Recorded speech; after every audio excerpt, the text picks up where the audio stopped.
Bonjour à vous, j'espère que votre semaine débute très bien. Bienvenue sur ma chaîne YouTube, je suis Chabella. Aujourd'hui, je vais vous parler de l'importance de connaître son identité en Christ. Mais avant tout, prions. Abba Père, merci pour ce message. Permets que ceux à qui il s'adresse en soient positivement impactés. Au nom suprême et puissant de Jésus-Christ, nous prions. Amen. Beaucoup de nos jours se laissent définir par les standards du monde, l'image que les autres ont d'eux, ou encore l'image qu'ils croient que les autres ont d'eux, ou même l'image qu'ils veulent que les autres aient d'eux. Mais savez-vous que Dieu vous a donné en Christ une identité majestueuse, imperturbable, inchangeable dans toutes circonstances?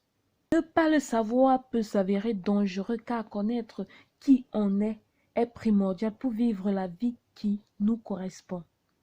Qui mieux que notre Créateur connaît qui on est?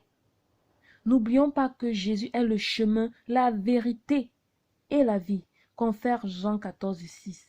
Donc, ce qu'il dit que nous sommes est ce que nous sommes. Néanmoins, c'est ce en quoi nous croyons qui se manifestera dans nos vies et dirigera nos actions. Par exemple, une personne qui trouve qu'elle est bonne à rien ne fournira plus d'efforts pour s'accomplir, pour entreprendre et donc réussir. De ce fait, elle deviendra donc une bonne à rien. Pas parce qu'elle l'est, mais parce qu'elle n'a pas pu saisir par la foi son identité de talentueuse et ainsi poser les actions cohérentes à cette identité.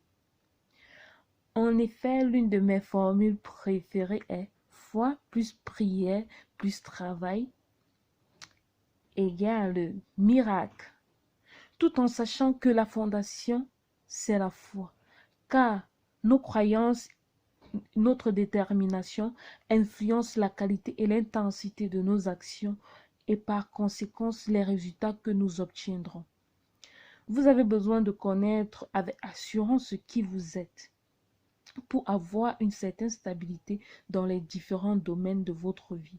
Car les autres vous définiront en général pour les plus bons selon votre apparence, vos avoirs physiques, financiers, professionnels, etc. Et pour les moins bons selon leurs intérêts. Mais l'essentiel demeure dans qui Dieu dit que tu es. Pour certains, Jésus était le fils du charpentier. Pour d'autres, un imposteur. Et pour d'autres, le Fils de Dieu.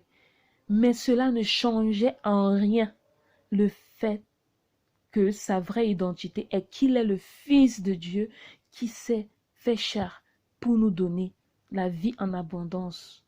Confère Jean 10,10.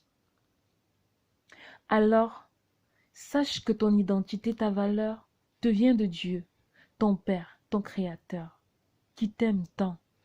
Et tous ceux qui te définissent d'une manière différente sont dans l'erreur, ou du moins, ils te donnent juste l'opportunité de faire une introspection afin de t'assurer que ton mode de vie est toujours cohérent avec qui tu es en Christ. Dieu dit tellement de belles choses à ton sujet. Alors si tu le veux, bien. Si tu ne le sais pas, ou encore, si tu veux les réentendre, ne manque pas la prochaine vidéo dans laquelle je me ferai un plaisir de te les rappeler. Sur ce, je vous dis au revoir, demeurez richement bénis. Shalom.